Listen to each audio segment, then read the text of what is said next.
Hello दोस्तों, स्वागत है आपका हमारे चैनल पुस्तक ज्ञान में। दोस्तों, आज के इस वीडियो में हम लोग देखेंगे क्लास 9th के इंग्लिश बुक लिटरेचर रीडर का पोएम द ब्रूक का हिंदी एक्सप्लेनेशन। तो चलिए दोस्तों, देर ना करते हुए वीडियो को शुरू करते हैं। The brook. सबसे पहले दोस्तों हम लोग जान लेते हैं कि ब्रूक का मतलब होता क्या है। दोस्तों, एक्चुअल में जो ब्रूक का मतलब होता है ये छोटी नदी या छोटी जो झरना होता है वो होता है।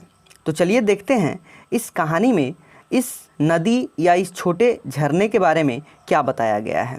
दोस्तों, ये जो पोएम है इसमें कहा गया है कि जो नदी है या जो छोटी झरना होती है वो किस तरह से, कहाँ से जब वो निकलती है तो उसका चाल कैसा होता है तथा लास्ट में वो कहाँ जाकर मिल जाती है। यानी कि एक छोटी झरना या छोटी नदी कहें उसका संपूर्ण यात्रा वृत्तांत इसमें दिया गया है।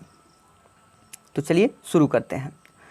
छोटी नदी का मानवीकरण किया गया है यहाँ इस पोएम में। यह अपने ही शब्दों में अपने जीवन की यात्रा का वर्णन करता है।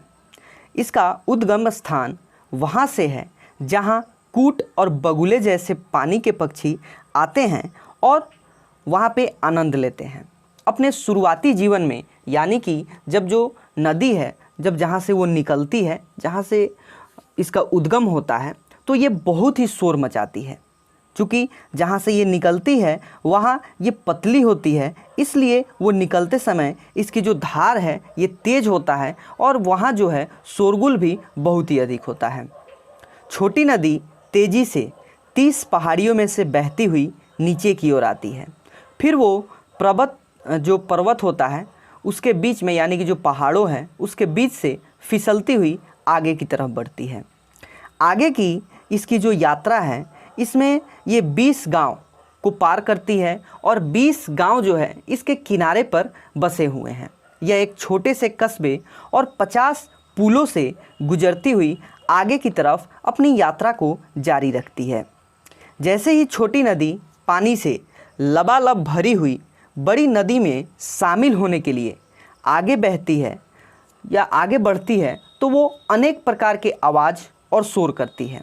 वो पथरीले जो रास्ते हैं, चूँकि वहाँ तक पहुँचने में उसे बहुत सारे पथरीले रास्ते से होकर गुजरना पड़ता है। जब वो किसी पथरीले रास्ते से आगे बढ़ती है तो वो बहुत ही उच्च ध्वनि या तेज़ आवाज़ में गरजते हुए चलती है।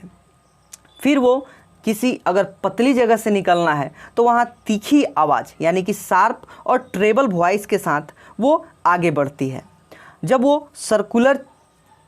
वो नदी जब घूमती है या अपने जो वृत्ताकार चाल के दौरान वो बुलबुले पैदा करती है।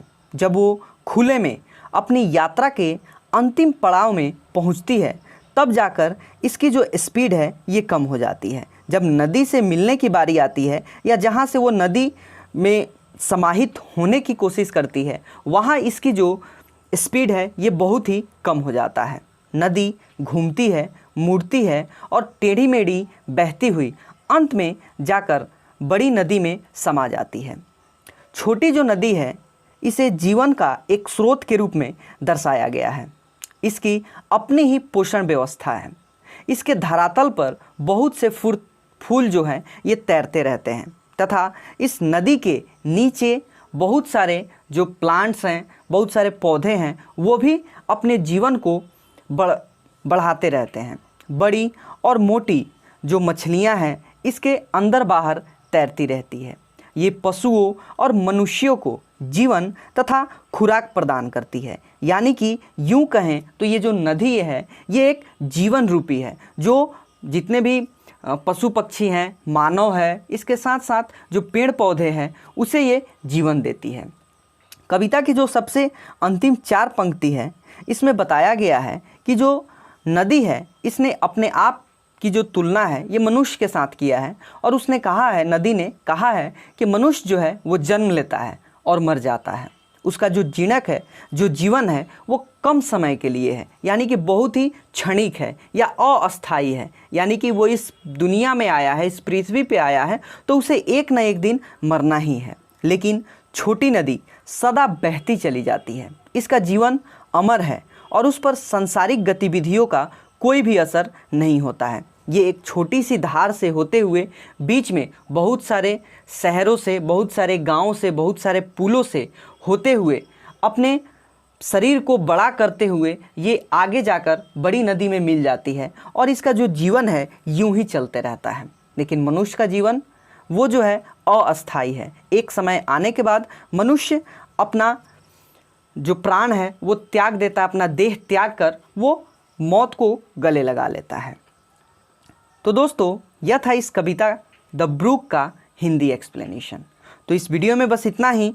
मिलेंगे अगले वीडियो में, तब तक हमारे चैनल पर बने रहिए और हमारे वीडियो को देखते रहिए।